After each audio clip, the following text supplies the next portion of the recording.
Doobare, bareba doobare, dumbara dee-da dum. Doobare, bareba dumbara dee-da.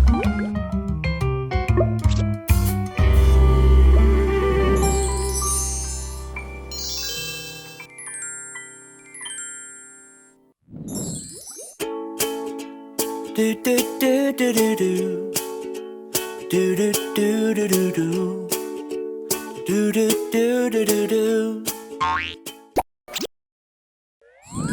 大家好，我是 Timmy， 今天我们来做最经典的香草冰淇淋。那有雪糕机的朋友呢，可以直接用雪糕机来制作；没有的朋友呢，今天我教大家用电动打蛋器来制作。香草冰淇淋是许多法式冰淇淋的基底，也就是说，它可以衍生出许多不同的味道。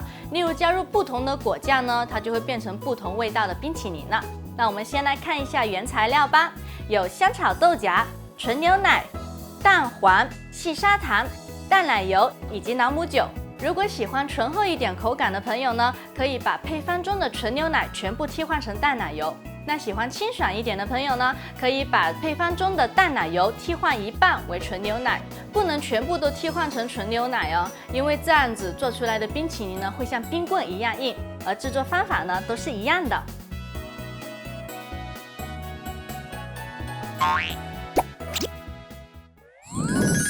香草冰淇淋最重要的呢就是淡奶糊，它的做法呢其实非常的简单，但是呢要注意几个小细节。那首先呢，我们要准备一个厚底的奶锅，做淡奶糊，奶锅呢要选择厚一点的。那现在呢，我们要先把这个牛奶倒入锅中，然后呢，我们要把香草豆荚里面的香草籽给取出来，中间破开，然后把它们的香草籽给取出来。把这一整条香草豆荚的香草籽全部都放入奶锅中，把香草豆荚切断也一起放进牛奶里面。那接下来呢，我们要开火，中小火把这个牛奶呢煮至冒许多热气，但还没有沸腾的状态。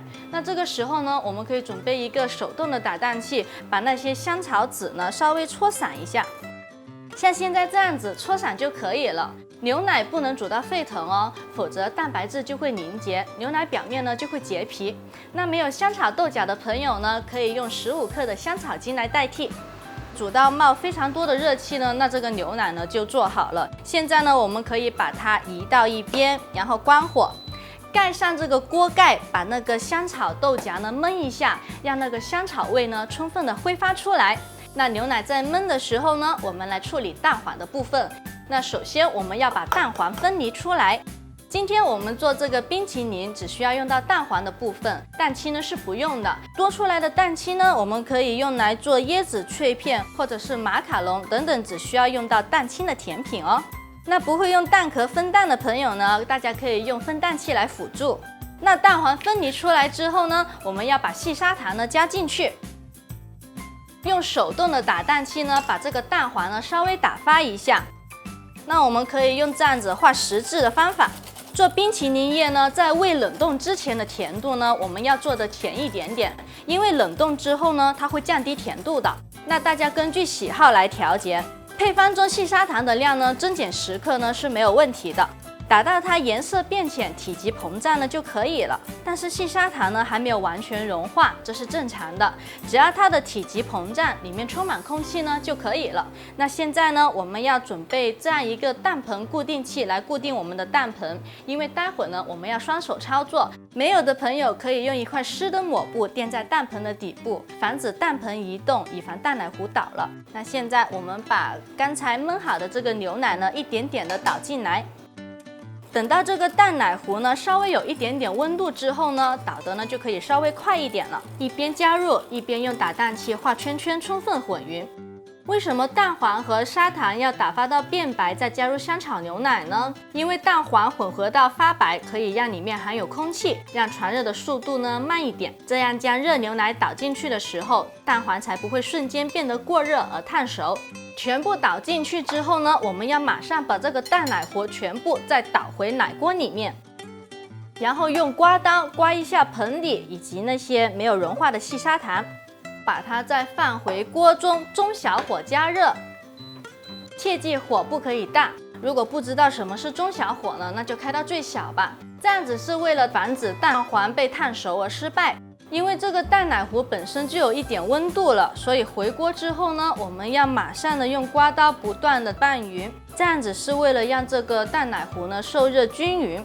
那为了方便大家了解这个蛋奶糊的状态以及温度，我特意用了这样一个带温度计的刮刀。因为拌匀的这个动作呢不能停止，同时呢我又想大家知道这个状态的温度呢是多少，这里只是给大家一个参考。其实大家只要看清楚最后的状态有没有温度计呢都是可以的。那我们现在这样子回锅煮的目的呢是为了给蛋黄杀菌以及去除它的腥味。那其实温度去到80度呢就可以杀菌了。等我们把蛋黄糊都煮到浓稠冒许多热气的时候呢，温度肯定超过80度了，所以就放心吧。现在蛋奶糊初始的温度大概就有60多度了，所以就算是最小火呢也会很快的冒热气了。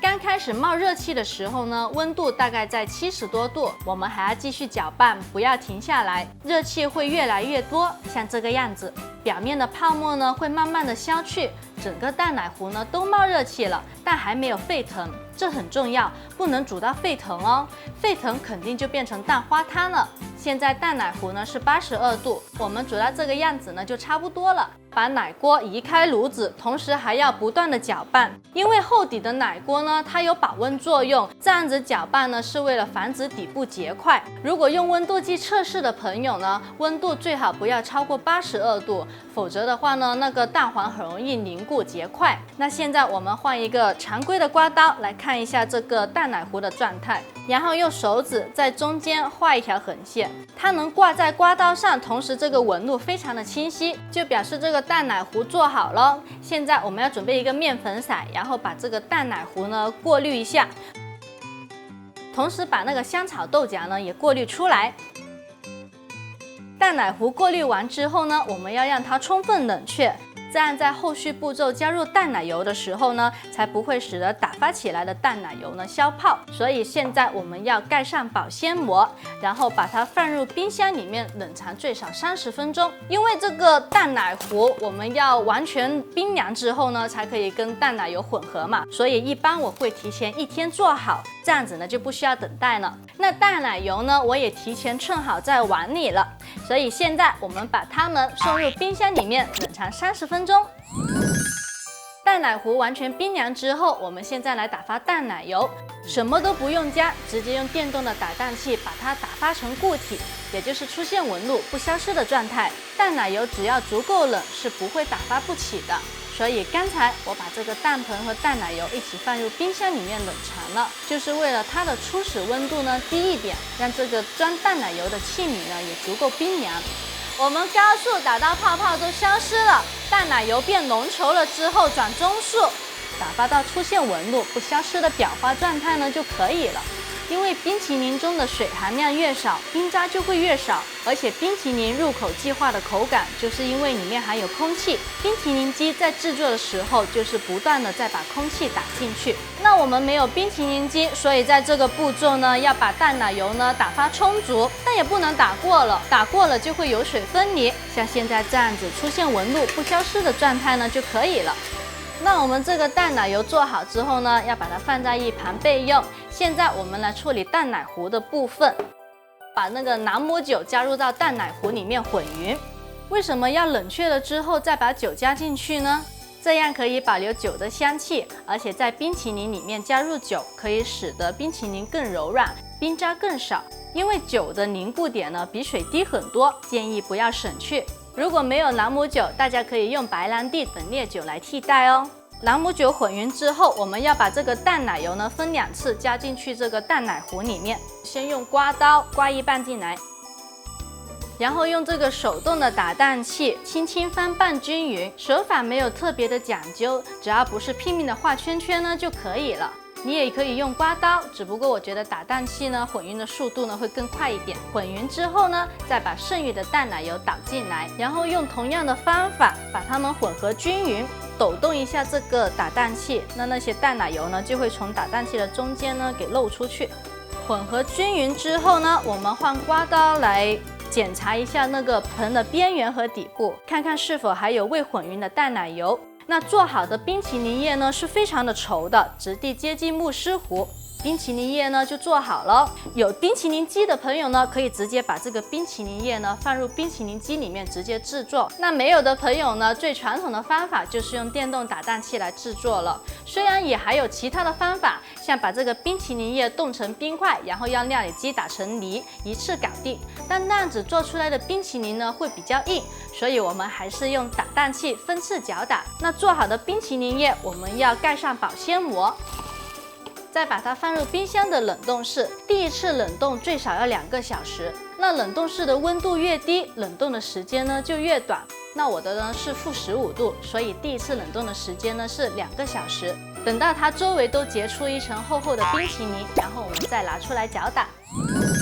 那冷冻了2个小时之后的冰淇淋呢是这个样子的，周围已经凝固成冰淇淋了，但中间呢还是液体的状态。那我们现在呢要用电动的打蛋器开动1档的速度，把边缘已经凝固的冰淇淋跟还是液体的冰淇淋呢混合在一起，充分混匀。每一次混匀的速度呢都要快一点，不要慢吞吞的。因为冰淇淋拿出来之后呢，就开始融化，融化之后呢，空气就会跑出来，然后体积变小，泄下去。这样的冰淇淋冰渣会很多哦。而且我们这样子搅打也是在给冰淇淋充气，目的就是希望它尽量的不要泄下来。第一次搅拌完之后呢，它已经稍稍出现一点纹路了。那现在我们要把它放进冰箱里面进行第2次冷冻。那冷冻的时间呢，大概是1到2个小时，这取决于你第一次冷冻的情况以及你冰箱的温度。如果第一次冷冻的周围的冰淇淋就是凝固的比较多的话呢，那么最终这个冰淇淋的液体呢会比较稠。那么第2次冷冻的时间呢就可以稍微缩短一点。无论时间长短，只要我们做到最终的状态呢就可以了。那现在我们要把它包上保鲜膜，放进冰箱进行第2次冷冻。那第2次冷冻完的冰淇淋呢是这个样子的，我们来看一下。我们现在这样子转动呢，基本上看不见刚才的就是中间的那些冰淇淋液了，然后凝固的呢比第一次呢也多了。为什么呢？因为它原始的温度比较低，所以它凝固的呢也会比较快。那现在我们还是用打蛋器开动1档的速度，把边缘凝固的冰淇淋和中间的冰淇淋液呢混合均匀，继续搅打，快一点，不要让冰淇淋融化太多了。那我们第2次搅打的时候呢，能看见纹路呢更加明显了，而且基本上呢是固体了。打蛋器搅打的时候呢，也明显感觉到阻力了。其实这样子就差不多了。那现在马上食用呢是可以的，就是比较软，而且呢融化的呢也会非常的快。所以呢，我习惯把它放入冰箱里面冷冻定型1个小时之后呢，再拿出来食用或者是挖球。同时呢，也可以用它来演变出其他的不同口味。那我们现在先把它盖上保鲜膜，然后再放入冰箱里面冷冻定型。那冷冻定型完的冰淇淋呢是这个样子的，大家看一下。因为冷冻不久，所以呢就不需要解冻了。如果是冷冻过夜的冰淇淋呢，我们需要室温放置10分钟，等它回温之后呢再食用和挖球。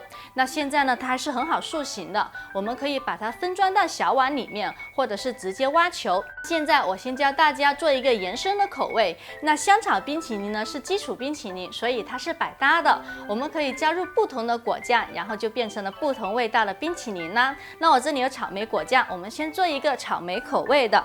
首先我们来取一点冰淇淋到小碗里面，在上面加一点草莓果酱，然后呢我们用这个勺子轻轻的压一下，再把它铺平，然后盖上保鲜膜呢，就放入冰箱里面，再继续冷冻定型，然后再食用。不要把那个草莓果酱完全跟那个香草冰淇淋混匀了，因为如果完全混匀的话呢，这个香草冰淇淋肯定就融化成水了，这样子做出来的冰淇淋呢，它就会很硬。那现在这个呢，我们可以先盖上保鲜膜，把它放入冰箱里面。如果是直接挖雪球的话呢，我们这个挖球器要提前泡在热水里面，更便于我们挖球。然后我这里准备了一个脆皮蛋筒来装这个雪球。泡过热水的这个挖球器呢，这样子挖这个雪球表面那一层会融化，会非常方便的把它挖出来。把它放在这个脆皮蛋筒上面。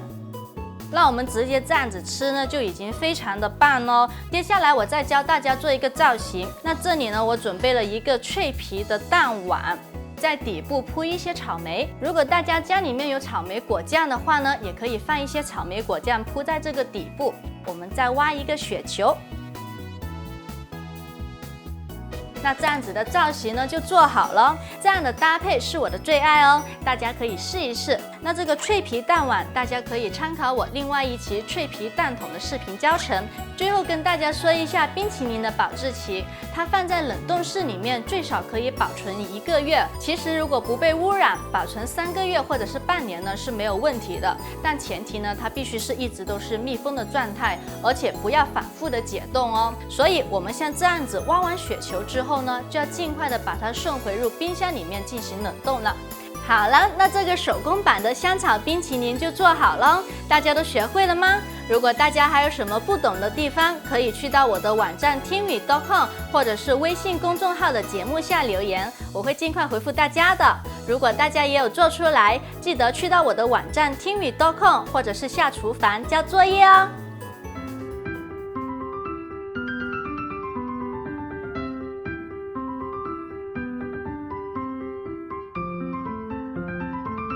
欢迎大家关注我的微信公众号，大家可以扫描画面中的2维码，或者在微信里面添加好友，搜索听雨田悦就能关注我了。点击公众号菜单中的视频教学，可以看到我们的全部视频，那你可以查找到配方和参考工具、图文详细的制作步骤、交作业等等。